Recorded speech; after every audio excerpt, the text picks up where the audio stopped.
मैं, भावना, एक साधारण सी महिला, प्राइवेट स्कूल में पढ़ाने का काम करती थी। मेरी उम्र 25 साल हो चुकी थी और मेरी दुनिया मेरी माँ और 2 बहनों तक सीमित थी। घर में मैं सबसे बड़ी थी, लेकिन शायद मेरे बड़े होने का कोई खास मतलब नहीं था। मेरी तनख्वाह माँ के हाथों में जाती और उसने मेरी मेहनत से एक और प्रॉपर्टी खरीद ली थी। फिर भी जैसे जैसे वक्त बीता, मेरी जिम्मेदारियों में इजाफा हुआ, लेकिन मेरी जिंदगी वहीं ठहरी रही। मेरे काम से घर लौटने पर अक्सर ऐसा होता कि मेहमान आते और मैं चुपचाप अपने कमरे में चली जाती। एक दिन मैंने देखा, मेरी छोटी बहन सजी धजी उन मेहमानों का इंतजार कर रही थी। मैं समझ गई कि वे मेरे लिए नहीं, उसे देखने आए थे। मेरी उम्मीदें चुपचाप ढह गईं। वक्त गुजरता रहा। मेरी उम्र 30 की हो गई, लेकिन माँ ने मेरी शादी की बात कभी नहीं उठाई, बल्कि उसने मेरी छोटी बहन की शादी करवा दी और मैं पीछे छूट गई। माँ की सगी बेटियों की शादी हो गई, पर मैं वहीं अटकी रही। समय और तेजी से गुजरा। अब मैं 35 साल की हो चुकी थी, लेकिन माँ अब भी मेरी शादी की बात नहीं करना चाहती थी। मुझे अब साफ साफ समझ में आ गया कि मेरी माँ मुझे केवल कमाई का जरिया मानती थी। उसकी नजर में मैं बस सोने का अंडा देने वाली मुर्गी थी। मैंने आखिरकार अपने शहर की नौकरी छोड़ दी और दूसरे शहर में नया जीवन शुरू करने का फैसला किया। वहां मैंने किराए पर एक घर लिया और एक प्राइवेट स्कूल में पढ़ाना शुरू किया। लेकिन किस्मत ने यहां भी साथ नहीं दिया। कुछ ही महीने में स्कूल बंद हो गया, क्योंकि शिक्षकों को समय पर वेतन नहीं मिलता था। मैं भी बाकी शिक्षकों की तरह इस्तीफा देकर घर लौट आई। अब मेरे पास ज्यादा पैसे नहीं बचे थे। इस नई परिस्थिति से जूझते हुए मैंने अपने घर में ही ट्यूशन शुरू करने का सोचा। दरवाजे पर ट्यूशन क्लासेस का बोर्ड लगते ही कुछ ही घंटों में पहले विद्यार्थी का आगमन हुआ।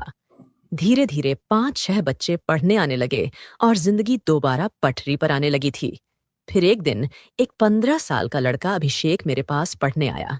उसकी उम्र बाकी बच्चों से ज्यादा थी, इसलिए उसने अपना ट्यूशन का समय अलग करवा लिया। पहले पहले तो सब ठीक था, लेकिन कुछ दिनों बाद उसकी हरकतों ने मुझे हैरान कर दिया। अभिषेक ट्यूशन में आते ही अपनी गोद में बैग रखकर मुझे देखता रहता। एक दिन जब मैं बोर्ड से पीछे मुड़ी, तो देखा उसकी नजर बोर्ड पर नहीं, मुझ पर थी। उसकी आंखों में कुछ अजीब सा था। और फिर उसकी गोद में रखे बैग की हलचल ने मेरी बेचैनी और बढ़ा दी। मेरे कदम खुद ब खुद उसकी तरफ बढ़े। मैंने उसका बैग हटाया और जो दृश्य मेरे सामने था, उसने मेरे पैरों तले जमीन खिसका दी। 15 साल का वह लड़का मुझे देखकर वहीं बैठे बैठे अपनी हदें पार कर रहा था। उस पल मेरे भीतर गुस्सा, शर्मिंदगी और घिन का तूफान उमड़ पड़ा। लेकिन मैं जानती थी, ये लड़ाई सिर्फ अभिषेक के खिलाफ नहीं थी। ये लड़ाई मेरे जीवन के हर उस पल के खिलाफ थी जिसने मुझे पीछे धकेलने की कोशिश की थी। उसकी माँ की गोद में उसका 6 महीने का बच्चा था और पास ही उसका बड़ा बेटा अभिषेक खड़ा था। वो महिला मेरे पास आई और अभिषेक का एडमिशन कराते हुए बोली, मैडम, आप मेरे बेटे को कम से कम 4 घंटे ट्यूशन दीजिए। घर पर ये बहुत परेशान करता है और पढ़ाई में भी दिलचस्पी नहीं लेता। आपके डर से शायद ये थोड़ी पढ़ाई कर ले। उसने आगे कहा, मैं आपको एक्स्ट्रा क्लासेस के लिए कुछ ज्यादा पैसे भी दूंगी। अतिरिक्त पैसे किसे नहीं चाहिए होते। वैसे भी मेरा खुद का कोई परिवार नहीं था और न ही मुझे किसी पति को जवाब देना पड़ता था। इसीलिए मैंने खुशी खुशी उसके बेटे को एक्स्ट्रा क्लास देने के लिए हाँ कर दी। अगले ही दिन से अभिषेक ट्यूशन आने लगा। मुझे जल्दी ही समझ में आ गया कि अभिषेक पढ़ाई में काफी होशियार है। बाकी बच्चों के जाने के बाद भी उसकी एक्स्ट्रा क्लास चलती रहती थी। ट्यूशन के दौरान अभिषेक बहुत सी अच्छी बातें करता था। उसके साथ समय कब बीत जाता मुझे पता ही नहीं चलता।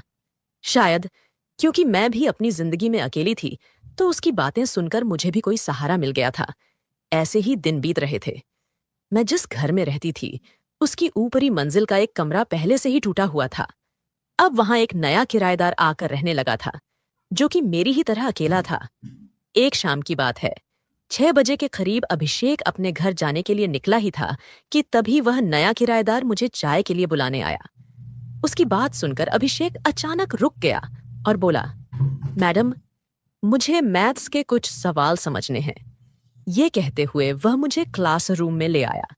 जैसे ही हम अंदर पहुंचे, मैंने उसे ब्लैक बोर्ड पर मैथ्स के सवाल समझाने शुरू कर दिए, लेकिन अभिषेक का ध्यान बिल्कुल भी मेरी पढ़ाई पर नहीं था। वो बस यूं ही मेरा समय बर्बाद कर रहा था, ये मुझे समझ में आ गया था। मैंने थोड़ी सख्ती से कहा, तू मेरा समय बर्बाद मत कर, तेरा ट्यूशन का समय खत्म हो गया है, अब घर जा। अभिषेक ने अचानक मेरे हाथ को पकड़ लिया और बोला, मैडम, आप बहुत अच्छी हैं। जब तक मैं वापस नहीं आता, अपना ख्याल रखना। मुझे उसकी इस बात पर कोई खास ध्यान नहीं गया, लेकिन जाते वक्त उसका इस तरह का व्यवहार मुझे थोड़ा अजीब जरूर लगा। अगले दिन अभिषेक ट्यूशन के समय नहीं आया। तभी आसमान में बादल घिराए और तेज बारिश होने लगी। मैंने ट्यूशन में आए बाकी बच्चों को जल्दी ही छुट्टी दे दी। थोड़ी ही देर बाद जब मैं दरवाजे पर खड़ी होकर बारिश का आनंद ले रही थी, तभी मैंने देखा कि अभिषेक पूरी तरह से भीगा हुआ मेरी ओर आ रहा है। उसे इस हालत में देखकर मैंने जल्दी से उसे अंदर बुलाया और रुमाल फेंकते हुए कहा, जल्दी अंदर आ जाओ। अभिषेक घर के अंदर आते ही मुझसे लिपट गया। उसकी इस अचानक हरकत से मैं हैरान रह गई। वो रो रहा था। मैंने उससे पूछा, क्या हुआ अभिषेक, क्यों रो रहे हो? उसने सुबकते हुए कहा, आज मम्मी ने मुझे मारा है, मैं अब घर वापस नहीं जाऊंगा। उसकी बातें सुनकर मेरा दिल पिघल गया। उस रात वो घर जाने को बिल्कुल तैयार नहीं था। मैंने उसे खाना खिलाया, लेकिन फिर भी वो घर जाने को राजी नहीं हुआ। उसकी माँ भी उसे देखने नहीं आई और जब मैंने फोन किया तो उसका नंबर भी नहीं मिला। आखिरकार मैंने उसे अपने घर में ही सुला लिया।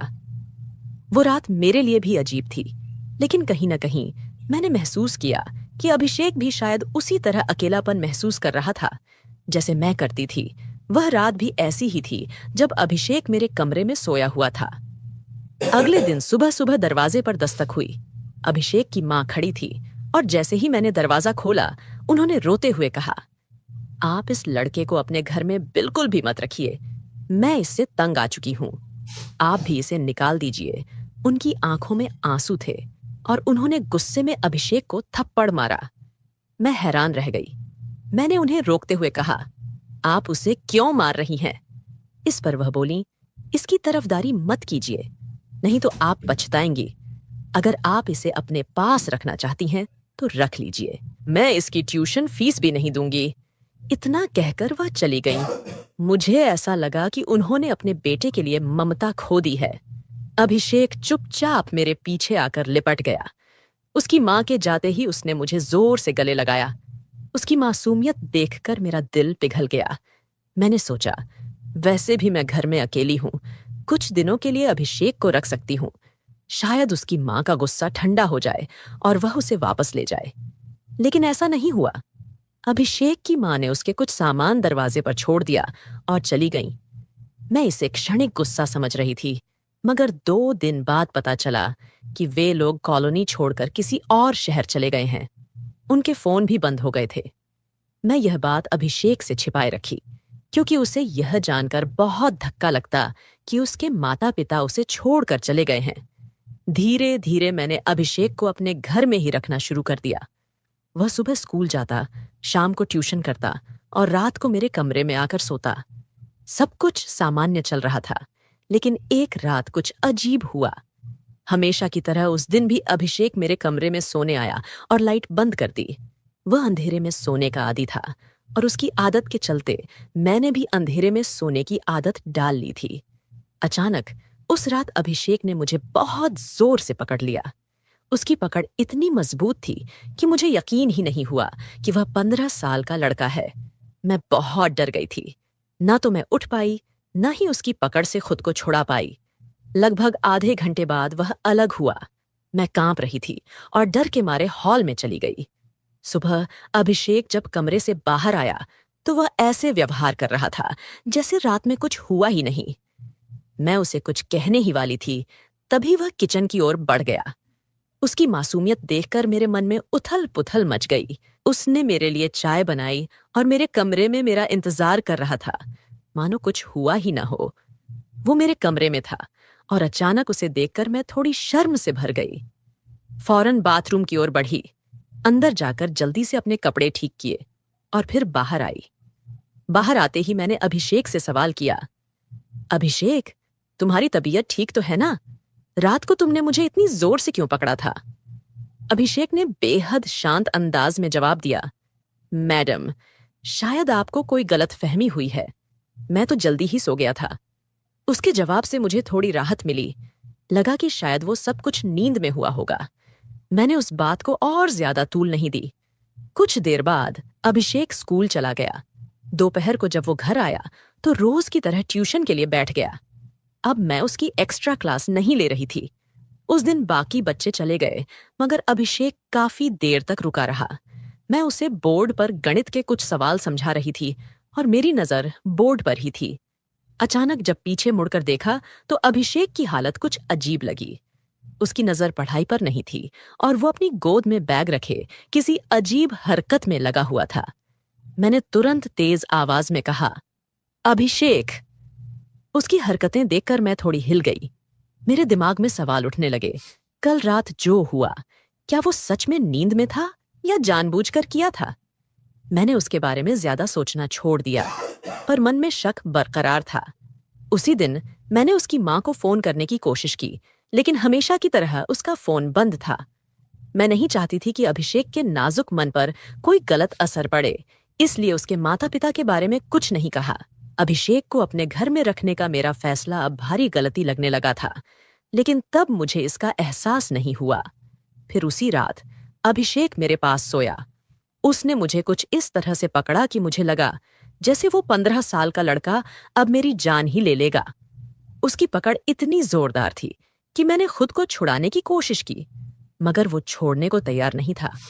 अगले दिन जब मैंने अभिषेक से उसके इस व्यवहार के बारे में पूछा तो उसने कहा, मैडम, शायद आपने सपना देखा होगा। उसकी इस बात से मुझे ऐसा लगा कि वो 15 साल का लड़का एक 35 साल की औरत को झूठा साबित कर रहा था। एक पल को मैंने सोचा कि शायद सच में मैंने सपना देखा हो, मगर उसी दोपहर जब एक्स्ट्रा क्लास में अभिषेक को अपनी गोद में बैग रखे देखा तो मुझे फिर से शक हुआ। पहले कभी मैंने उसे ऐसी हरकतें करते नहीं देखा था। मैंने सोचा कि इस बार उसे पकड़ना चाहिए। जैसे ही उसकी हलचल मुझे दिखी, मैंने झटके से बैग हटाया। तब मैंने देखा कि अभिषेक की मुट्ठियां कसकर बंधी हुई थीं और उसकी नजरों में कुछ अजीब सा भाव था। उसकी वो नजरें देखकर मेरे रोंगटे खड़े हो गए। उसी वक्त ऊपर की मंजिल पर रहने वाले किराएदार विजय घर आए थे। वो अक्सर जब भी कुछ नया लाते तो मुझे भी देने आते थे। उस दिन भी वो मार्केट से सब्जियां लाकर मेरे घर देने आए थे। विजय ने जब अभिषेक का व्यवहार देखा तो वो भी थोड़ा असमंजस में आ गए। उन्होंने मुझसे पूछा, अभिषेक ठीक है ना? मैंने अभिषेक की नजरों से बचाकर विजय को धीरे से सारा हाल बताया। अभिषेक के बारे में सुनते ही विजय को उस पर दया आई। वह सोचने लगा कि एक बच्चा जिसके माँ बाप उसे छोड़ चुके हों, किस तरह से अकेलापन महसूस करता होगा। विजय ने अभिषेक से कहा, तू अपनी मैडम को परेशान करने की बजाय आज से मेरे साथ मेरे कमरे में रह जा। लेकिन अभिषेक के चेहरे पर गुस्सा साफ दिखाई दे रहा था। वह मेरे पीछे छिपते हुए विजय को घूरने लगा और बोला, मैं अपनी भावना मैडम को छोड़कर कहीं नहीं जाऊंगा, और तुम भी आज के बाद मेरी मैडम के पास मत आना। यह अभिषेक का वही रूप था जिसे मैं समझ नहीं पा रही थी। उसकी ये अचानक की गई बदतमीजी ने मुझे चौंका दिया। मैंने उसे डांटते हुए कमरे में भेज दिया। विजय ने भी चुपचाप अपनी लाई हुई सब्जी मेरे पास रखी और वहां से चला गया। पर मुझे महसूस हुआ कि कुछ तो अजीब हो रहा है। रात को सोते वक्त अभिषेक अक्सर कुछ बड़बड़ाता, कभी शादी की बातें, कभी मेरे साथ भविष्य के सपने। पर ये बातें मुझे अजीब लगती। मैं जानती थी कि कुछ गड़बड़ है, लेकिन ये समझ नहीं पा रही थी कि आखिर ये सब क्यों हो रहा है। एक रात मैंने अभिषेक से कहा कि वह बाहर हॉल में जाकर सो जाए, पर उसने मेरी बात नहीं मानी। जिद करके वह मेरे कमरे में आया और आते ही कमरे की सारी लाइट्स बंद कर दी। कमरे में घुप अंधेरा हो गया और अभिषेक मेरे पास आकर लेट गया। आधी रात के करीब मुझे अचानक महसूस हुआ कि अभिषेक का बर्ताव फिर से अजीब हो रहा है। इस बार उसने धीरे धीरे मेरे शरीर पर हाथ फेरा और मुझे कस कर पकड़ लिया। मैं घबराई और जोर से चिल्लाने लगी। तभी विजय, जो हॉल में मेरी आवाज सुनने के इंतजार में था, दौड़ते हुए मेरे कमरे में आ गया। विजय को मैंने पहले ही अभिषेक के बदलते व्यवहार के बारे में बता दिया था और उसकी मदद के लिए बुलाया था। कमरे में आते ही उसने लाइट ऑन की। जब मेरी नजर अभिषेक पर पड़ी तो उसका चेहरा पूरी तरह बदल चुका था, गंभीर और खौफनाक। उसके हाव भाव देखकर मैं बुरी तरह डर गई थी। विजय ने किसी तरह अभिषेक से मुझे छुड़ाया, लेकिन अभिषेक बिस्तर पर ऐसे पड़ा था जैसे वह पूरी तरह से जड़ हो गया हो। उसके हाथ पैर अकड़ गए थे, आंखें कसकर बंद थीं और वह कांप रहा था। यह देखकर हमें बिल्कुल समझ नहीं आ रहा था कि उसे अचानक क्या हो गया। बिना देर किए हमने अभिषेक को अस्पताल पहुंचाया। अस्पताल में डॉक्टरों ने बताया कि अभिषेक को मिर्गी के दौरे पड़ते हैं और सही इलाज न होने की वजह से उसकी हालत बिगड़ती जा रही थी। डॉक्टर ने यह भी कहा कि अगर अभिषेक को समय पर अस्पताल नहीं लाया जाता तो उसकी जान भी जा सकती थी। डॉक्टर की ये बातें सुनकर मैं स्तब्ध रह गई। पिछले कुछ दिनों में अभिषेक के साथ एक गहरा संबंध बन चुका था, जैसे वह मेरे परिवार का हिस्सा हो। 2 दिन बाद अभिषेक को अस्पताल से छुट्टी मिल गई। घर लौटते ही वह मेरे पैर पकड़कर रोने लगा। तब मैंने उसे सांत्वना दी और कहा कि वह घबराए नहीं, सब कुछ ठीक हो जाएगा। जब मैंने अभिषेक से पूछा कि क्या उसके माता पिता का हाल चाल है, तो उसकी आंखों में एक अदृश्य दर्द था। मैडम, उसने धीरे से कहा, मेरे माता पिता इस शहर को छोड़ चुके हैं। जब माँ ने मुझे मार पीट कर घर से निकाला तो उसने कहा था कि मैं इस शहर से चली जाऊंगी। अभिषेक ने अपने अतीत का एक चौंकाने वाला रहस्य उजागर किया। जिस महिला को आप मेरी असली माँ समझती हैं, वह वास्तव में मेरी जन्म माँ नहीं है। मुझे अनाथालय से गोद लिया गया था जब मैं केवल 6 साल का था। उन लोगों की शादी को 7 साल हो चुके थे और उनके पास कोई संतान नहीं थी। कुछ साल बाद जब उन्हें अपना बच्चा हुआ तो माँ का मुझसे प्यार घटने लगा। उसकी आवाज में आंसू थे जब उसने कहा, जब मैंने ट्यूशन के लिए आना शुरू किया तब मैंने देखा कि आप मुझसे प्यार से बात करती थीं। उस दिन जब मेरी माँ ने मुझे घर से बाहर निकाला तो मैं आपके पास शरण लेने आया। आपने मुझे अपने घर में बिना किसी शर्त के रखा।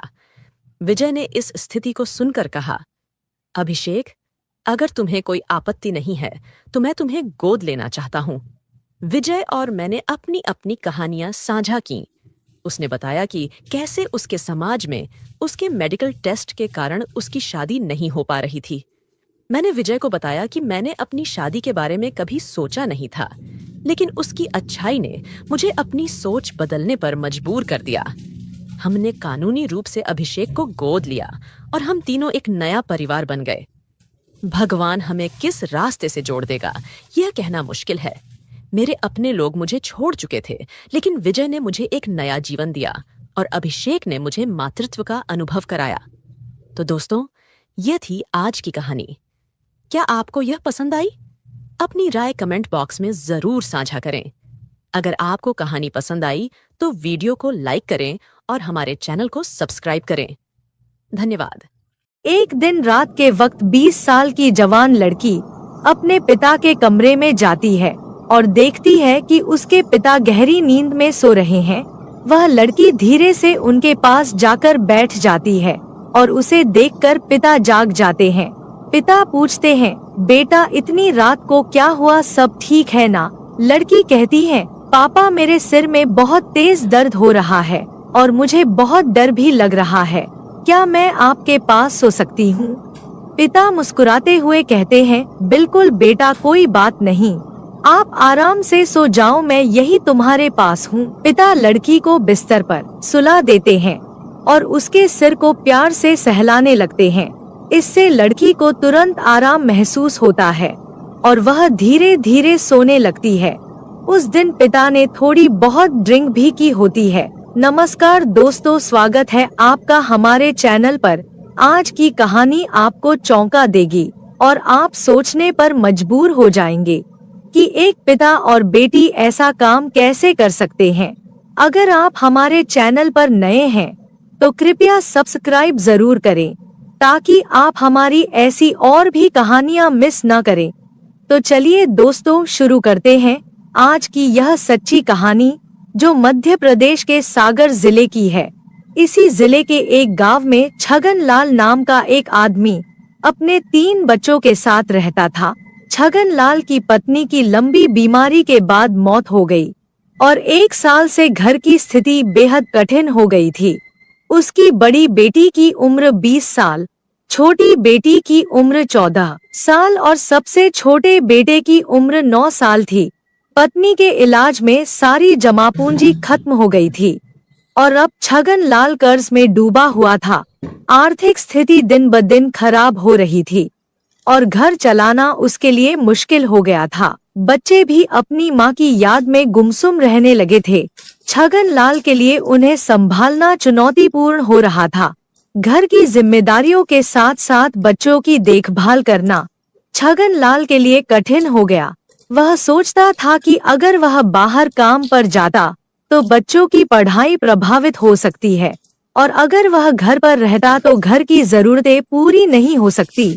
इस दुविधा के बीच एक दिन छगनलाल के मन में एक विचार आया, शायद उसे दूसरी शादी करनी चाहिए। एक नई पत्नी घर की जिम्मेदारियों को संभालने में मदद कर सकती थी और बच्चों को भी एक नया जीवन मिल सकता था। छगनलाल ने इस विचार को गंभीरता से लिया और सोचा कि यह उसके और बच्चों के लिए सबसे अच्छा हो सकता है। उसने अपने परिवार और कुछ करीबी दोस्तों से सलाह ली, जिन्होंने उसे समझाया कि एक नई शादी से समस्याओं का समाधान हो सकता है। छगनलाल ने सोचा कि अगर वह दूसरी शादी कर लेता है तो घर भी आबाद हो जाएगा और वह भी बाहर कमाने जा पाएगा। फिर वह अपनी बेटी से कहता है कि बेटा, मैं सोच रहा हूँ कि दूसरी शादी कर लूं। इससे तुम लोगों की देखभाल भी अच्छे से हो जाएगी और मैं भी बाहर कमाने जा सकूंगा। तुम्हारी माँ के चले जाने के बाद जो तुम सबकी हालत हो गई है, अब मुझसे देखी नहीं जाती। पिता के इन सब बातों को सुनकर बेटी एकदम से खामोश हो जाती है। उसकी जुबान से एक भी शब्द नहीं निकल पाता।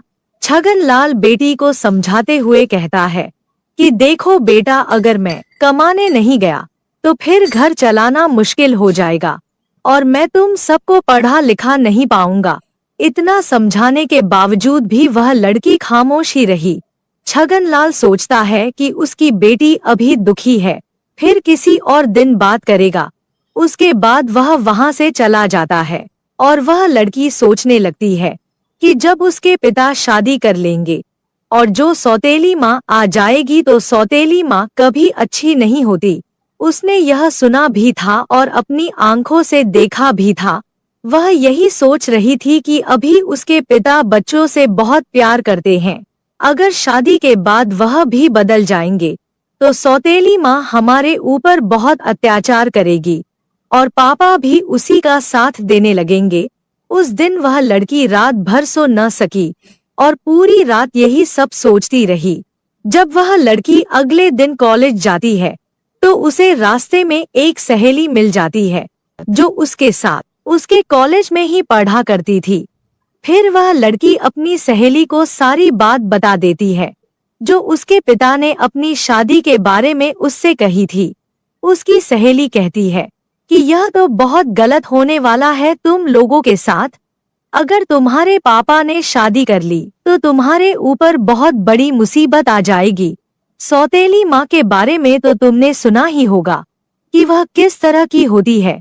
तुम्हारे पापा ये शादी तुम लोगों के लिए नहीं कर रहे हैं, वह तो अपने शारीरिक सुख के लिए कर रहे हैं।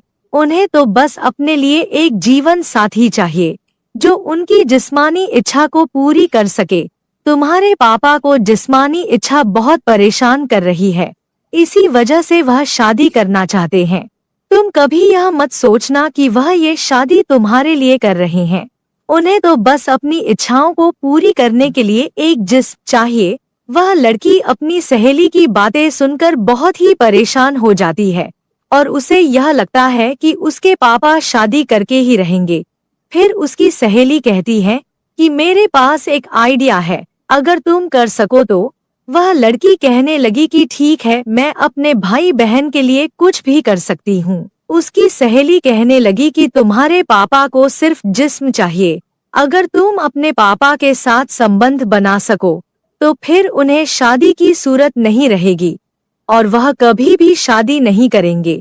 फिर वह लड़की इस बात को गहराई से सोचने लगती है और इस नतीजे पर पहुंचती है कि फिर चाहे उसे कुछ भी करना पड़े, मगर वह अपने भाई बहन को कभी बर्बाद नहीं होने देगी। अब उस लड़की ने ठान लिया था कि किसी भी कीमत पर उसने अपने पापा की शादी नहीं होने देगी। कॉलेज से आते आते उसको शाम हो गई थी, क्योंकि वह कॉलेज के बाद अपनी सहेली से काफी देर तक बातें कर रही थी। फिर वह घर आकर खाना बनाने लग जाती है और अपने भाई बहन को खाना खिलाकर उन्हें अपने अपने कमरे में सोने के लिए भेज देती है। उसके बाद वह लड़की खाना खाकर अपने पापा के बिस्तर में लेट जाती है। कुछ देर बाद उस लड़की का पिता आता है। जब वह देखता है कि उसकी बेटी उसके ही बिस्तर पर लेटी हुई है, तो फिर वह उससे पूछता है कि बेटी तुम्हें क्या हुआ है। तो लड़की कहने लगी कि पापा मेरे सिर में बहुत ज्यादा दर्द हो रहा है और मुझे डर भी लग रहा है, इसीलिए आज की रात मैं आपके साथ ही सोना चाहती हूँ।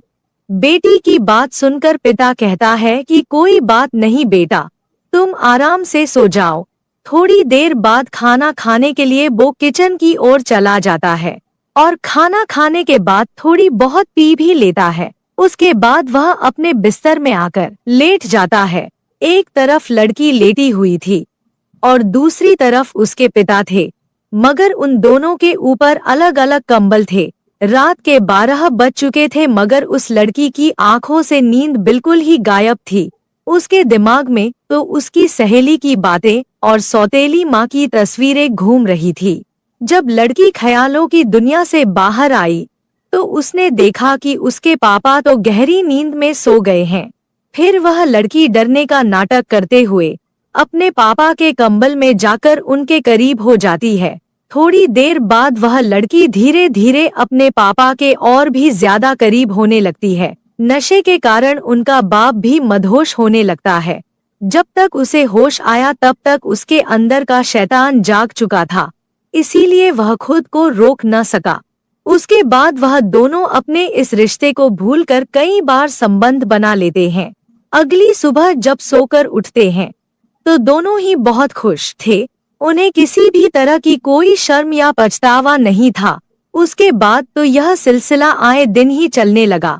अब तो वह लड़की भी इसकी आदी हो चुकी थी। जब भी उनका मन करता तो वह अपनी इच्छाओं को पूरी करते थे।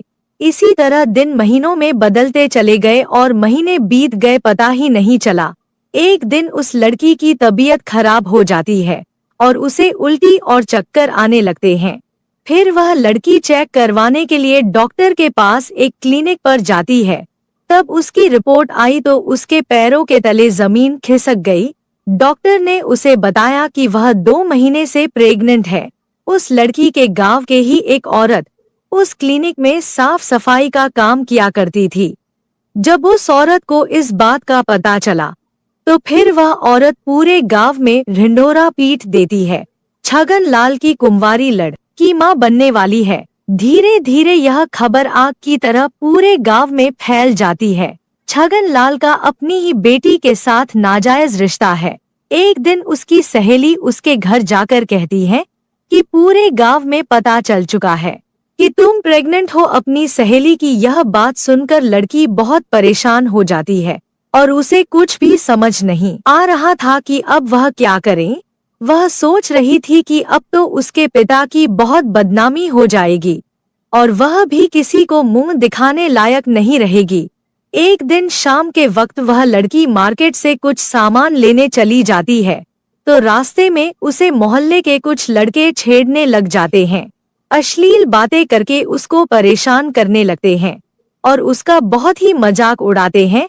वह लड़की बहुत शर्मिंदा हो जाती है और सामान खरीद कर घर वापस आ जाती है। घर आ जाने के बाद वह लड़की रात का खाना बनाने लगती है। भाई बहन और अपने पिता को खाना खिलाकर अपने रूम में चली जाती है। उसके दिमाग में सिर्फ एक ही बात चल रही थी कि उसकी और उसके पिता की बहुत बदनामी हो रही थी। अवसर उठाकर कभी भी नहीं जी पाएगी। यही सब सोचते हुए रात के करीब समय एक 25 का था वो कदम उठाती है और रस्सी लेकर जंगल की ओर चली जाती है। जंगल में पहुंचकर वह अपने आप को फंदे से लटका लेती है और उसी गांव का एक आदमी जंगल की ओर जाता है तो वहां का मंजर देखकर उसके होश उड़ जाते हैं। जब पास जाकर देखता है तो कदम सन्न रह जाता है, क्योंकि वह लड़की उसी के गांव के में रहने वाले छगन लाल की बेटी थी। फिर वह आदमी इस खबर को पूरे गांव में फैला देता है। यह खबर उस लड़की के पिता को भी बताई जाती है। उस लड़की के पिता और गांव के सभी लोग जंगल की ओर चले जाते हैं और उन्हीं में से कोई पुलिस को भी फोन कर देता है। थोड़ी देर में पुलिस भी मौके पर पहुंच जाती है और उस लड़की को उतार कर उसका पोस्टमार्टम के लिए भेज देती है। जब पुलिस पूछताछ करना शुरू कर देती है तो पूछताछ के दौरान लोगों ने बताया कि यह लड़की पेट से थी, इसीलिए ही इसने आत्महत्या की है। एक आदमी ने तो यह भी बताया कि इस लड़की का अपने ही पिता के साथ नाजायज रिश्ता था और जो इस लड़की के पेट में बच्चा है वह भी इसी के बाप का है। लोग तरह तरह की बातें कर रहे थे और यह भी कह रहे थे कि भगवान ऐसे बाप किसी बेटी को भी न दे। पुलिस फिर छगन लाल को पकड़कर थाने ले जाती है और पोस्टमार्टम रिपोर्ट के आने का इंतजार करती है। इसी दौरान उस लड़की की सहेली को भी बुलाया जाता है और डर के मारे सारी बात वह लड़की बता देती है। तब तक पोस्टमार्टम रिपोर्ट भी आ जाती है और रिपोर्ट में साफ साफ लिखा हुआ था कि वह लड़की 2 महीने की प्रेग्नेंट थी। अब पुलिस छगन लाल से पूछताछ करना शुरू कर देती है। उसने इस बात को जल्द ही कबूल कर लिया कि उसने अपनी ही बेटी के साथ पिछले 5-6 महीनों से नाजायज संबंध थे। उसके बाद छगन लाल को अरेस्ट करके उसे कोर्ट में पेश किया जाता है और उसे 2 साल की सजा सुनाकर जेल में डाल देते हैं। दोस्तों कहते हैं कि बाप और बेटी को भी ज्यादा देर तक एकांत में नहीं रहना चाहिए, नहीं तो मन में गंदे विचार आ जाते हैं। अगर गंदे विचारों ने किसी के मन में एक बार घर बना लिया तो फिर उसे भगवान भी नहीं बचा सकते। फिर वह इंसान कुछ ऐसा कर बैठता है जिसके कारण पवित्र रिश्ते भी पवित्र शर्मसार हो जाते हैं। दोस्तों, इस कहानी को सुनाने का मकसद आपकी भावनाओं को ठेस पहुंचाना नहीं है, बल्कि आप लोगों को जागरूक और सचेत करना है। तो दोस्तों, यह थी हमारी आज की कहानी।